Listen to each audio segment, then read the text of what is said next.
Welcome to The Gavel, your weekly Denver City Council wrap-up. Here's what happened this week. On June 26th, the Safety Committee got an update on the mayor's All-In Mile High program for the second quarter of the year. The city is focusing on getting people into permanent housing with job fairs and a quicker way to get housing vouchers. In the last 3 months, 204 people were moved indoors. 84% of people offered shelter since the start of the program are still inside. You can see a huge uptick in terms of the services that people are accessing, a significant leap in terms of the people that are accessing health services at these sites. They are doing the work of coordinated entry to make sure that they're on a list to be able to get into housing. We're seeing people increase their income and benefits, and we're seeing more and more people get access to vital documents. All of those inputs are the things that then add up to housing exits. The next few months will see more community engagement with good neighbor agreements to answer questions and address concerns. The state awarded Denver $24 million to support the 4040 Quebec Hotel, and the City Council will vote to extend the Radisson Hotel operations until the end of the year.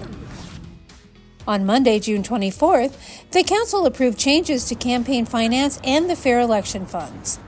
Voters are going to see more transparency and accountability in the voting process, from filing to run for office to getting elected. The complaint process will be streamlined, and the clerk and recorder's office will be able to investigate those complaints quicker and with less money. Candidates using private funds must name who's given them money. If it's a business or other entity, they must disclose the owner, address, and tax status.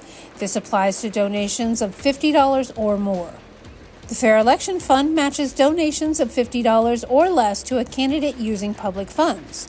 The Clerk and Recorder's Office is going to enhance the proof of compliance in the program, have the candidates return unspent money 60 days after the election, and prohibit spending on certain items for that money.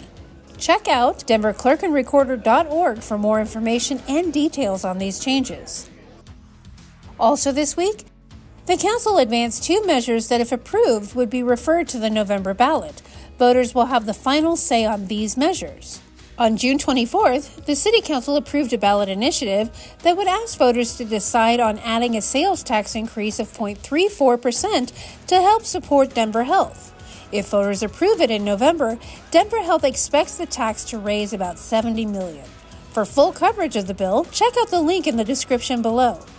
On June 25th, the Finance Committee sent to the Council a bill that would ask voters to remove the requirement that members of the police, fire, and other civil servants must be a U.S. citizen. The Sheriff's Department currently allows non-citizens who are qualified and have legal permission to work to serve. The bill will move on to the full Council in the coming weeks. As required in the City Charter, the City Council and its committees will not meet the week of July 1st due to the 4th of July holiday. All meetings and committees will resume the week of July 8th. You can find links to City Council meetings, schedules, agendas, events, and news at denvergov.org/citycouncil. Denver City Council meets every Monday at 3:30 at the City and County Building Council Chambers, or tune in live on Denver 8 or Zoom. Be sure to follow us on Twitter, Facebook, and YouTube for Denver news, events, and information.